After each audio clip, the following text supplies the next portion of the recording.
oštre zime budu, ali ništa, navikne se čovjek na sve. Jedno, nema, ja sam gazda, vi mora da radite, ja ću da gazdujem. Eto, to na selo nema. I gazda, zna se otprilike ko je glavni u kuću, ali mora svi da rade podjednako. A najprije je bilo gazda sedlenike konja i ode on u šetnju, obilazi prijatelji dostave.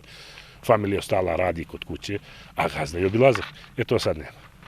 Oko vode nam je stanje isto i danas nemamo vodu. Mada ima kiša, ima svega na izvor otače višak. 5 sela da napoji, a ne naše jedno selo. U stvari sad je 2 sela. Sad je i Doliće bez vode, a višak otače prirodnim padom ide negde niz reku, a niko da povede računa o toj vodi neće. Nema.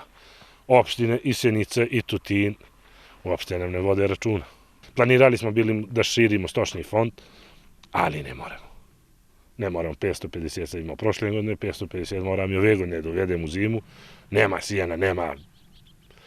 I onda moraš na ono što možda održiš, da držiš. Vode kad bi nam opština povela računa i malo bi, ali opština pojela pare. Predsjednik Srbije, Aleksandar Vučić, on je dao bio pare za taj vodovod, 52-3 miliona dinara, ali to je neko milion danas, milion sutra i pojeo.